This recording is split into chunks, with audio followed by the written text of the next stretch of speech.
در بعضی از این نقل ها لفظ خلیفتین ذکر شده، یعنی کتاب الله و بعد از اون این رو یعنی تحت عنوان خلیفتین ذکر کردن این دو رو. این چجور هست؟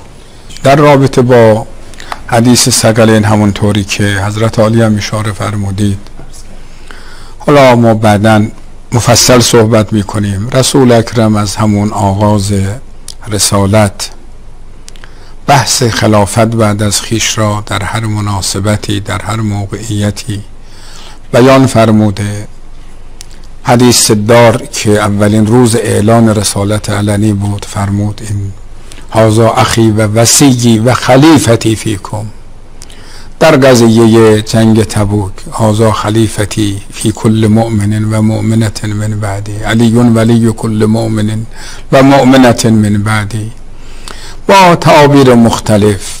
یا علی انت امام المتقین، امام کل مؤمن و مؤمنه، یعنی با هر تعبیری که آقایان بخوان ما حاضریم با همون تعبیر با سند صحیح از کتاب های اهل سنت و از کتب شیعه برای آقایان بیاریم، الا اینکه دیگه دنبال لجاجت باشن، نخوان زیر بار برن. خب اگر یکی از این تعابیر رو در حق مثلا خلیفه اول دوم آوردن، چه کار میکردن؟ چه کار میکردن اینها؟ بله، من یک دفعه مرز کردم یه روزی با این آقایان جوانهای وهابی دانشجوها کنار بیت الله الحرام بحث میکردیم. گفتم این قضیه ولادت حضرت امیر در کعبه اگر این اتفاق برای خلیفه اول و دوم شما بود چه کار میکردید؟ گفت ما تمام اطراف مکه را با طلا می نوشتیم که ابوبکر یا عمر در مکه متولد شده. گفتم همین اندازه که انصاف دارید ما ممنون هستیم از شما. ببینید خب این واژه ها خب کجا آمده، نسبت به کی آمده، در کجا استعمال شده، با چه سندهایی آمده. و یکی از عمده ترین چیزی که مطرح شد حدیث ثقلین بود که شیعه و سنی به تواترش اذعان دارند که فرمود من دو چیز گرانبها میان شما میگذارم، این تمسکتم بهما لن تضلوا بعدی، اگر به این دو شما تمسک کنید هرگز بعد از من گمراه نمیشوید. حالا بعضی ها کلمه ثقلین شاید براشون یه مقداری ثقیل باشه که بقول هم لفظ ثقیله هم هضمش ثقیله. همونطور که حضرت علی سوال فرمودید رسول اکرم برای اینکه بهانه را از مردم بگیره و فردای قیامت دیگه عذری نداشته باشن که پیغمبر خیلی روشن نفرمود، همین حدیث ثقلین را با واژه خلیفتین آورده. الان دوستان اگر محبت کنن مانیتور من رو لطف کنن، این کتاب فضائل الصحابه احمد بن حنبل هست، رئیس حنابله و مورد عنایت آقایان وهابی هم هست. در جلد دوم صفحه 786 زید بن ثابت قال رسول الله صلی الله علیه و آله و سلم انی قد ترکت فیکم خلیفتین، دو تا خلیفه و جانشین در میان شما گذاشتم. دیگه این آخه به چه زبانی رسول اکرم بگه؟ به این واضحی، به این روشنی آیا جای تردید هست؟ کتاب الله و اطرتی اهل بیتی و انهما یردان علی الحوض.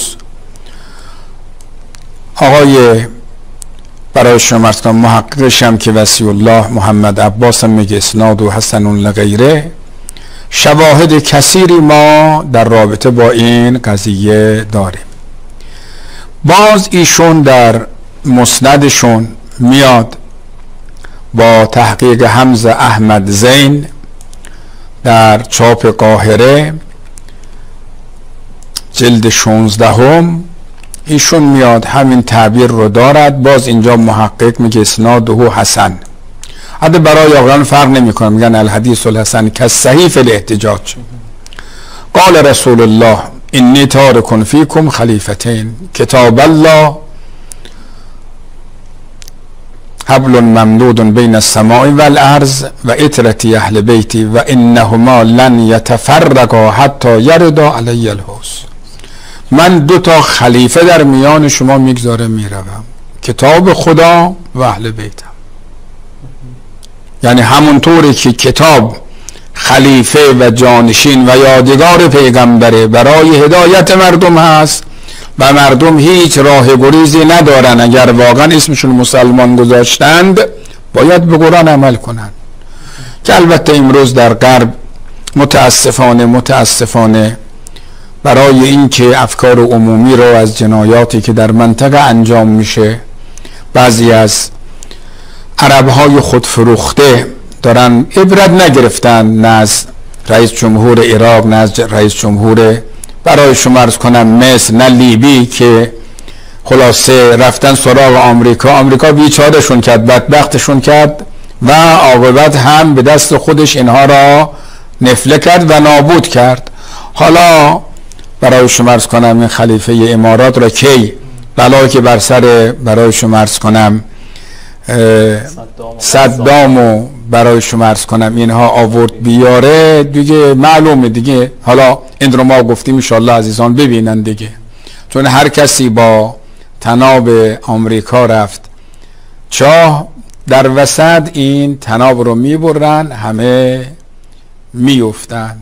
حتی همین چندی قبل بود یک کلیپی در فضای مجازی آمد که در تونس که اوضاع شلوغ شده، اینها آمریکا هلیکوپتری آورد در بالای ساختمان سفارت، تمام اون کسانی که پرسنل خودشون بودن با نردبان رفتن سوار هلیکوپتر شدن. وقتی نوبت رسید به این مردم اینها که میخوان برن بالا، نردبان رو پرت کردن، همه ریختن پایین و نابود شدن رفتن. یعنی کاملا مشخصه بر اینکه الان وضع عراق، وضع سوریه که اینها به آمریکا اعتماد نکردن، الحمدلله الان سر جای خودشون هستند. حالا با توجه به این قضایا میبینیم که در بعضی از کشورهای غربی مثل سوئد، فرانسه، یک جا به قرآن جسارت میکنن، یک جا به رسول اکرم جسارت میکنن. خب اینها جز این که جایگاه پیغمبر رو بالا ببرن، جایگاه قرآن رو بالا ببرن، همین در فضای مجازی من دیدم چقدر از مسیحی ها، خانم هایی که حجاب هم ندارن، دارن قرآن رو میبوسن به رغم انف اونهایی که به قرآن جسارت کردند. اینها هر کاری انجام بدهند با این کارهاشون جایگاه پیغمبر رو بالا میبرند و جایگاه رسول اکرم رو بالا میبرند و تنفر مردم را نسبت به خودشون بیشتر میکنن. البته الان جای حضرت امام خالی است، آن فتوایی که در رابطه با سلمان رشدی داد خلاصه نسبت به این افراد بدهند. علی ای حال این تعبیری که هست، پیغمبر اکرم میفرماید من در میان شما 2 تا خلیفه گذاشتم. در کتاب معجم کبیر طبرانی متوفای 360 جلد 5 باز از رسول اکرم انی ترکت فیکم خلیفتین کتاب الله و اهل بیتی و انهما لن یفترقا حتی یردا علی الحوض. و در پاورقی هم محققش هم میگه اسنادش برای شما عرض کنم جید هست و رجالش ثقاته و میگه شیخ ما در صحیحه، یعنی در آقای برای شما عرض کنم البانی روایت رو صحیح اعلام کرده. آقای هیثمی در مجمع الزوائد جلد 9 صفحه 182 باز ایشون همین تعبیر رو داره و انی تارکن فیکم خلیفتین کتاب الله و اطرتی، میگه رواه احمد و اسناده جید. و باز هیثمی در مجمع الزوائد همین تعبیر رو در جای دیگر دارد. ابن ابی عاصم در کتاب السنه ایشون باز همین تعبیر رو داره انی ترکت فیکم خلیفتین بعدی کتاب الله و اطرتی انهما لن یتفرقا حتی یردا علی الحوض. ببینید یک مورد دو مورد نیست و خود آقای البانی هم در پاورقی برای شما عرض کنم میگه اسناده حسنون، بعد میگه هیثمی گفته رواه احمد و اسناده جید توان صححه الشیخ ناصر البانی در سلسله صحیحش حدیث 1761. باز آقای البانی در صحیح جامع صغیر این رو میاره، میگه انی تارک فیکم خلیفتین کتاب الله و عترتی اهل بیتی، باز میگه روایت صحیحه. ببینید اینها همه نشان میدهد بر این که رسول اکرم صلی الله علیه و آله و سلم با عبارتهای مختلف عنایت خاصی به موضوع خلافت بعد از خودش داشته، عنایت خاصی داشته، راه نجات امت رو، بله، و راه نجات امت و بیمه شدن امت از ضلالت را کتاب خدا و اهل بیت قرار داده. و اینها چند تا پیام داره برای ما. یک، این که اینها امامتشون الهی است، مردمی نیست، انتخابی نیست. پیغمبر میفرماید من خلیفه معین کردم، من اینها را به عنوان خلیفه گذاشتم. یا وقتی آقای حاکم نیشابوری در مستدرک جلد 3 صفحه 133 با تعبیری که و انت خلیفتی فی کل مؤمن من بعدی، و آقای البانی در کتاب السنه با تصحیح سند مال ابن ابی عاصم صفحه 551 میگه یا علی انت خلیفتی فی کل مؤمن و مؤمنت من بعدی. خب اینها نشان میده بر اینکه خلافت اینها و امامت اینها الهی، انتخابی نیست. وگرنه شما بیاد یک روایت به ما نشان بدن آقایان، یک روایت ضعیف، یک روایت جعلی که آقای ابن جوزی داره در مثلا موضوعاتش آمده گفته که رسول اکرم فرموده ای مردم بعد از من خلافت شوراییه. یعنی بیارن به ما بگن. حالا انشالله ما در اون قضیه مفصل بودیم و امرهم شورا بینهم.